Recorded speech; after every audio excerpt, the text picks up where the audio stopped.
Irmãos, a paz do Senhor Jesus. Amém. Maravilha, né, irmãos? Estarmos aqui nessa casa de oração para glorificar, exaltar, enaltecer o nome do nosso Deus, porque Ele é maravilhoso, tem feito coisas grandes, tremendas em nossa vida e é só motivo de alegria. As lutas nós temos mesmo e ela não passa aqui enquanto estivermos aqui nessa terra. Não é verdade? Passa uma, vem uma grande vitória, levanta-se outras temporada de lutas e a gente vai vencendo de luta em luta, também tendo vitória em vitória, caminhando com Cristo. Não é verdade? Em gratidão ao Senhor nosso Deus, eu quero louvá-lo juntamente com a igreja nesse momento e já desde já agradecer aos amados irmãos, ao nosso pastor Francisco, amada igreja, os jovens que estão louvando aqui. A gente fica cheio de alegria no coração de ver um grupo tão grande. Podem sentar, irmãos.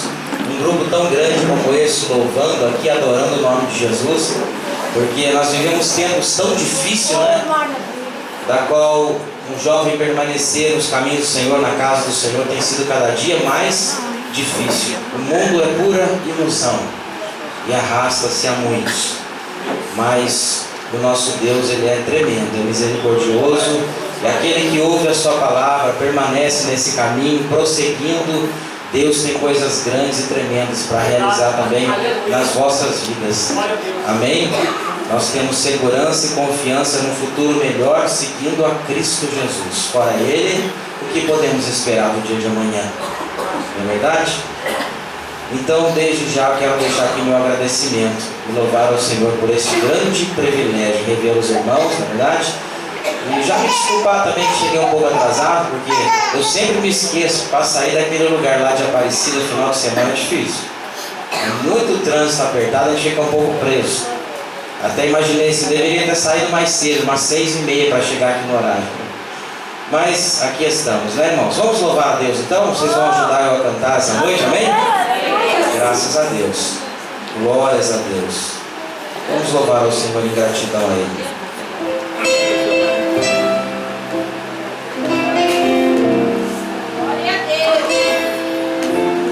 Glórias ao nome de Jesus.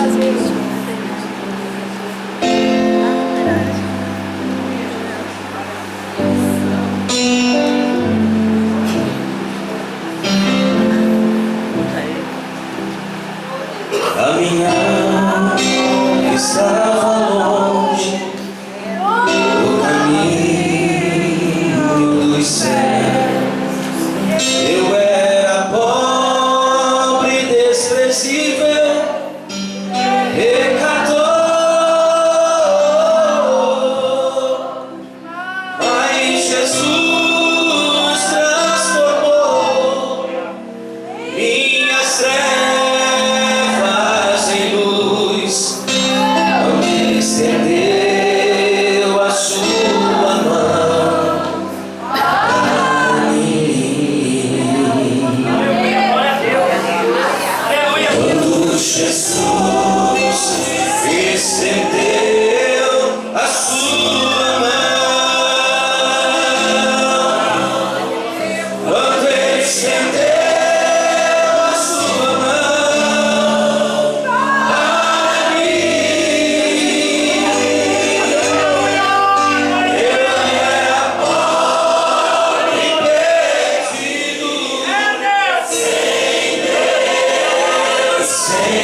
Senhor Jesus por tudo que Ele tem feito. Oh, aleluia. Louvar a Deus é maravilhoso. Glórias ao nome de Jesus. Miqueias, irmãos, capítulo 7. Profeta Miqueias, no capítulo 7. Louvado seja o nome de Jesus por tudo que Ele tem feito. Tudo que tem fôlego, louve ao Senhor. Eu nasci para esse negócio, é maravilhoso louvar a Deus. Não é verdade? O louvor continua no céu, se Jesus nos levar agora. Maravilhoso é o Senhor. Miqueias capítulo 7, no verso 7. Graças ao nome de Jesus. Oh, aleluia. O Senhor é bom. Jesus está neste lugar? Então eu vou dizer como eu digo lá no Rosa de Ouro.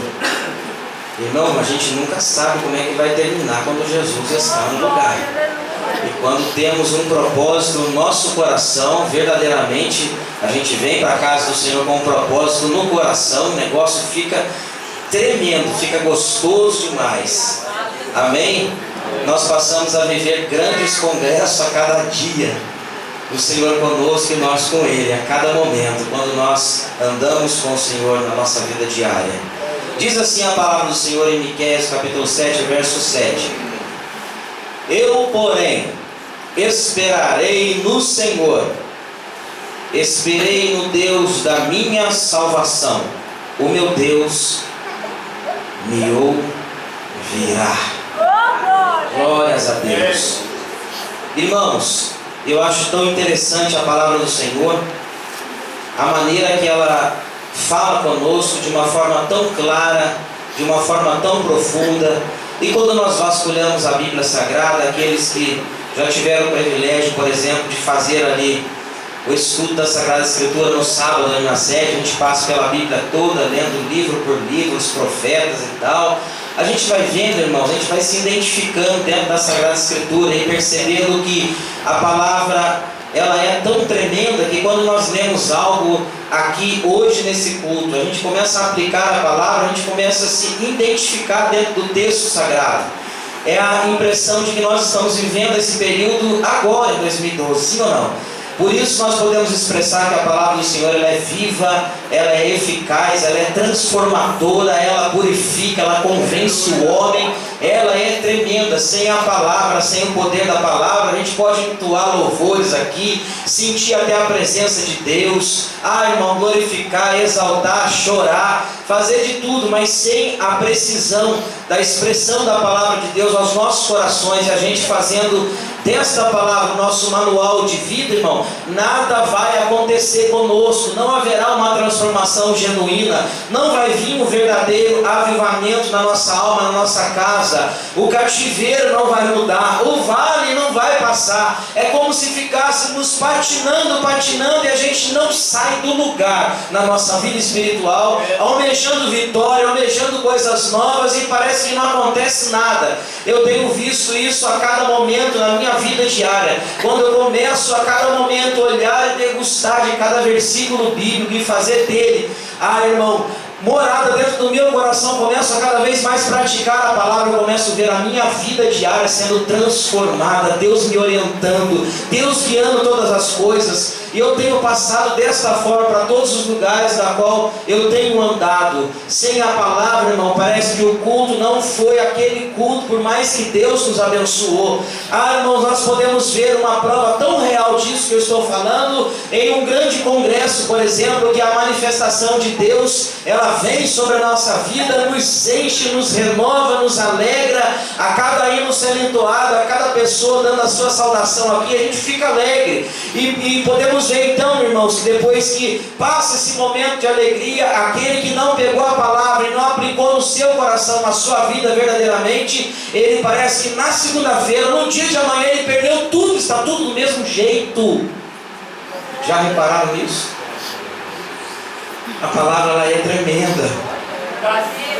E nós vemos Deus falando desde o princípio com essa massa humana, que ela é ruim, que somos nós, tendenciosos a inclinar a nossa vida, a nossa carne ao pecado, a gostar de tudo qualquer coisa desse mundo, a tendência é que os nossos olhos começam a olhar diferente quando nós vemos alguma coisa neste mundo que nos atrai, carnalmente falando. E nós vemos aqui então, através desse profeta Miqueias, irmãos, uma expressão da palavra, da qual Deus levanta esse homem naquela época para falar com o povo de Judá, povo de Deus e o povo de Israel. Nós vemos então pela Sagrada Escritura que Miqueias, esse profeta menor, ele era de Judá, ele pertencia a Judá. Mas Deus o levantou para falar tanto com Judá, que estava ao sul, como a Israel também, que as suas tribos estavam ao norte. Nós podemos ver então, por exemplo, que esse profeta Miqueias, ele foi contemporâneo de Isaías. Porém, Isaías era um profeta já urbano, ali da cidade, do palácio, e Miqueias não, já mais da zona rural, vamos colocar assim, mais do interiorzão. Mas eu acho interessante a expressão da palavra, que quando Deus levanta Miqueias aqui, falando de um certo modo, nós vamos ver nas primeiras páginas do livro de Isaías, as mesmas profecias ali sendo relatadas, com as mesmas palavras até, sendo direcionada ao povo de Deus. O que eu quero dizer, irmãos, que Deus vem falando há muitos anos às suas igrejas e às gerações passadas, e está falando conosco na atualidade.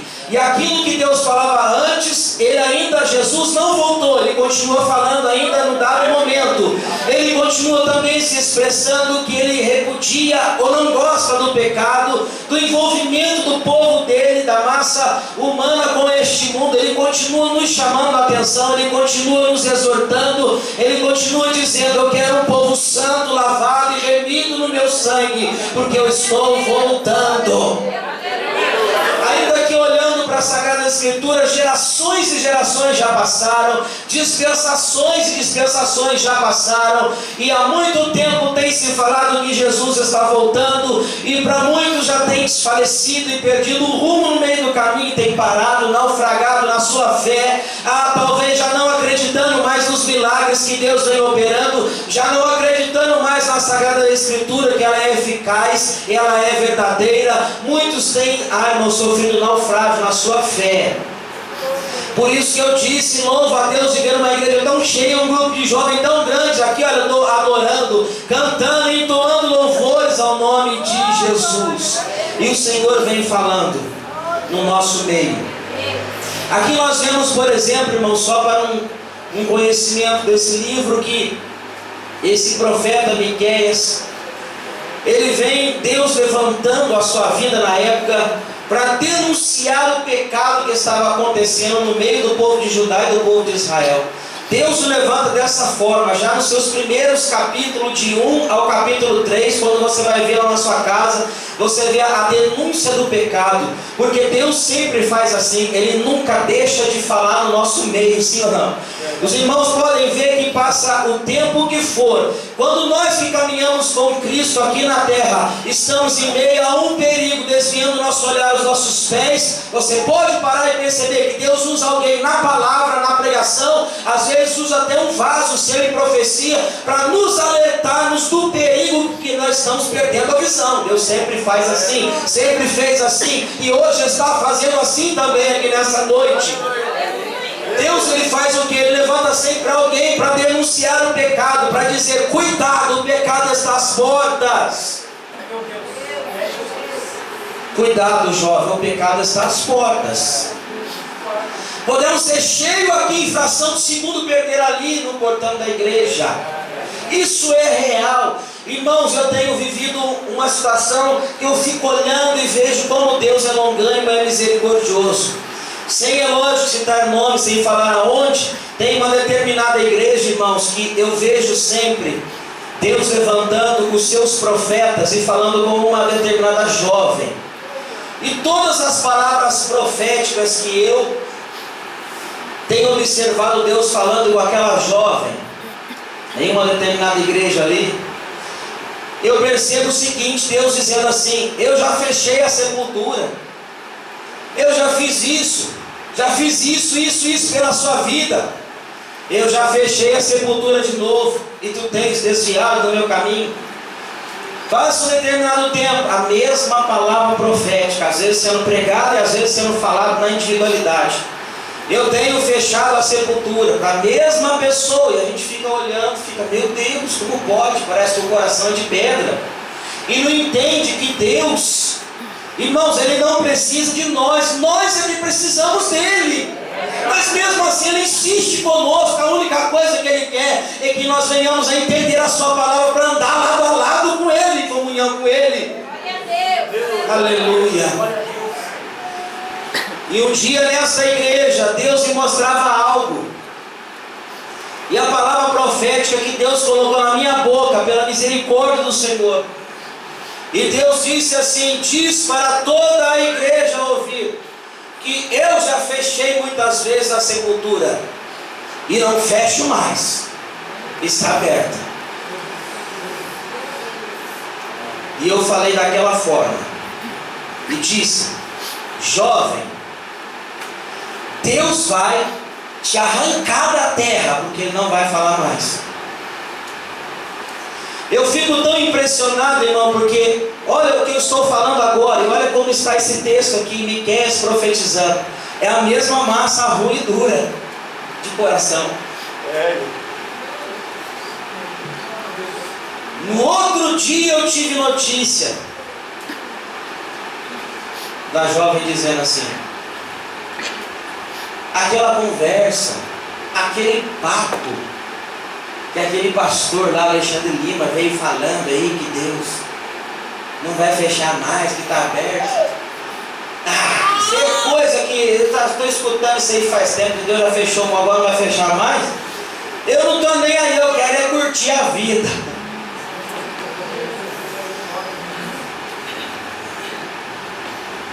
Eu olhei e orei, e muitas das vezes tenho feito assim: Senhor, parece que na atualidade muitos de nós estamos vivendo como Jeremias, sabendo que estamos pregando, sabemos o que a palavra faz, que ela causa de efeito no coração das pessoas, sabendo que Deus está falando aqui, mas sabendo também que muitos vão rejeitar a palavra.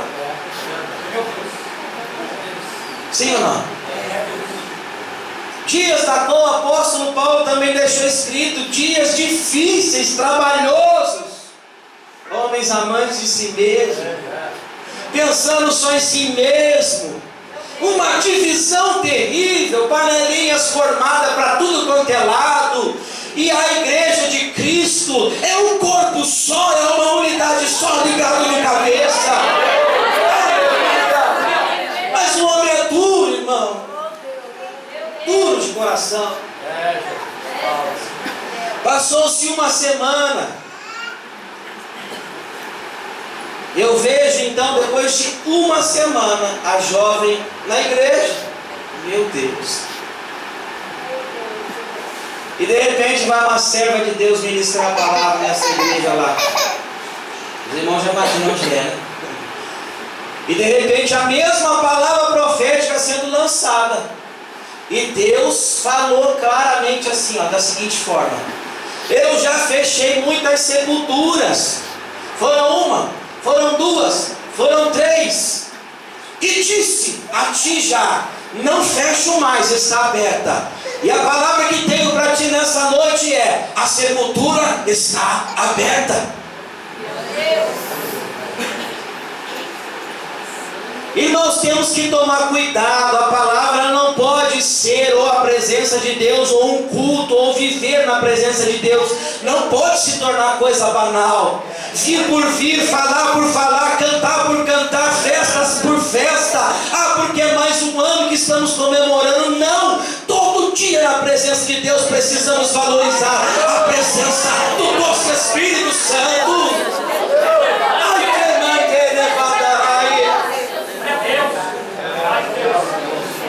O que eu acho lindo e maravilhoso é que a palavra do Senhor, ela se expressa dessa forma. Você conhece esse verso, Apocalipse 3: eis que pus diante de ti uma porta, e ela ainda está aberta, não se fechou.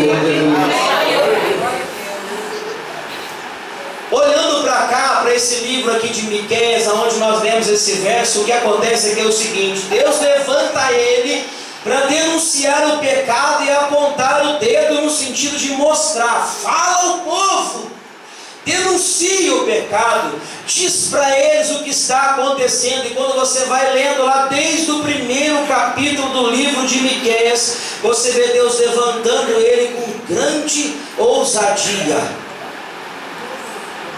e falando da destruição que viria, e falando de situações que iam acontecer, e ele anunciando o cativeiro dessas tribos, que iam ser levadas cativo por causa do desvio da presença de Deus, ou de deixar a prática das Sagradas Escrituras. E ele vem profetizando dessa forma. Mas o que eu acho interessante, irmãos, que ele profetiza denunciando o pecado no capítulo 1 ao 3. Depois, quando nós passamos pelo capítulo 5, ele também fala do nascimento do Messias, daquele que viria e que já veio, e que hoje, através do doce Espírito, está presente aqui no nosso meio.